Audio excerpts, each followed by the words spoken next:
Right now కరీంనగర్లో మంత్రి బండి సంజయ్ మాట్లాడుతున్నారు. లైవ్ లో చూద్దాం.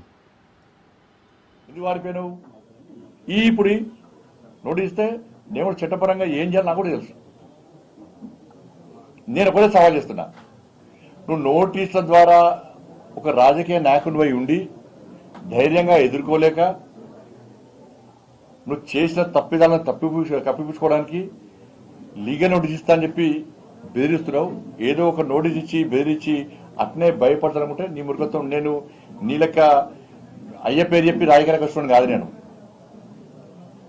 తెలంగాణ ఉద్యమంలో ఎవరో చేస్తుంటే పోయి మధ్య జెండా పెట్టి కంకులు కాల్చే కాడ ఫోటో దిగి, దోషలు వేసే కాడ ఫోటో దిగి, చావటలో పోయి ఫోటో దిగి, మధ్యలో జెండా జేఎస్ఎల్ మీటింగ్ పెట్టి మధ్య జెండా పెట్టి రాజకీయ నాయకుడు అనేటువంటి వ్యక్తిని కాదు.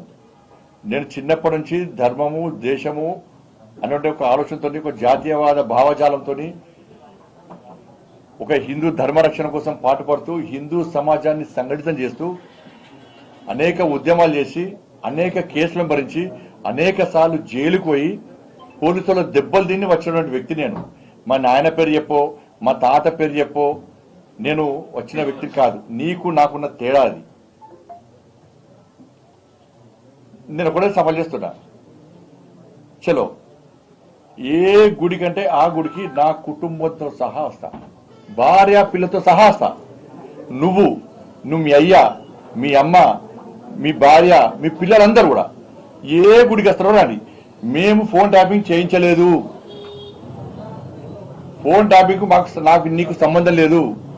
ఫోన్ ట్యాపింగ్ చేసిన విషయం నాకు తెలియదు అని నువ్వు ప్రమాణం చేస్తామా? నువ్వు దానికి నువ్వు మీ కుటుంబ సభ్యులందరూ వచ్చి ప్రమాణం చేయండి.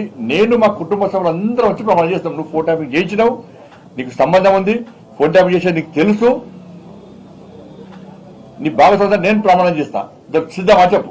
డే టు టైం తప్పించుకుంటే నేను సమాధానం ఇచ్చిపెట్టా. రాసిపెట్టుకో. నేను నిరంతరం ప్రశ్నిస్తూనే ఉంటా ఈ విషయంలో.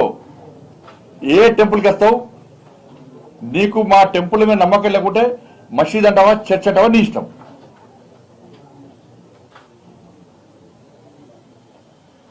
ఈ సవాల్కు నువ్వు సిద్ధమా? నేను రెడీ. మా భార్య పిల్లతో సహా కుటుంబ సభ్యులు అందరం వస్తాం. మేము ప్రమాణం చేస్తాం. తడి బట్టలతో కూడా ప్రమాణం చేయడానికి సిద్ధం. నువ్వు రెడీయా చెప్పు.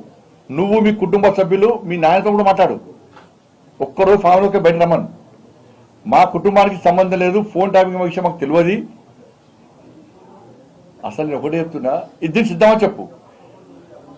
బీఆర్ఎస్ పార్టీల మాజీ ఎమ్మెల్యేలు కానీ మాజీ మంత్రులు కానీ ఎవరికైనా కానీ కొంచెమన్నా మీకు రోషం ఉంటే అసలు ఆ పార్టీ ఇచ్చిపెట్టి బయట రావడం. మీరు మీ అందరి ఫోన్ ట్యాప్ చేసాడు. ఆ లిస్టు చూసిపోయి చెప్తే లిస్టు చూస్తే తెలుస్తుంది.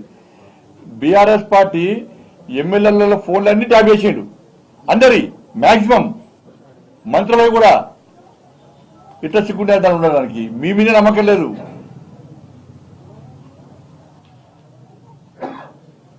నీ కూడా పంపిస్తా, అది పంపిస్తా అని చెప్పి ఇవాళ నా ముందర మాట్లాడితే, కాబట్టి అంతా కూడా ఇదంతా అండర్స్టాండింగ్ పాలిటిక్స్ బీఆర్ఎస్ కాంగ్రెస్. ఇవాళ కాళేశ్వరం విషయంలో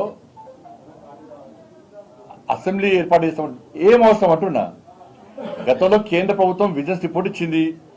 మీ మంత్రులందరూ గాయి వేరాడికి పోయి తప్పు జరిగింది, కేసీఆర్ అవినీతి పాల్పడ్డాడు అని చెప్పారు. దానికి మళ్ళా కమిషన్ వేసారు. కమిషన్ నివేదిక ఇచ్చింది. మీ క్యాబినెట్ మీటింగ్ పెట్టుకున్నారు. దానిలో చర్చించినాక చర్యలు తీసుకోవాలి. మన అసెంబ్లీ ఏంది? మరి విద్యుత్ కొనుగోలు విషయంలో కమిషన్ రిపోర్ట్ ఇచ్చింది. మరి దాని విషయంలో ఎందుకు అసెంబ్లీ పెట్టలే మీరు? ఆ రిపోర్ట్ ఏమైంది, రిపోర్ట్ ఏమొచ్చిందో ప్రజలకు చెప్పిరా మీరేమన్నా?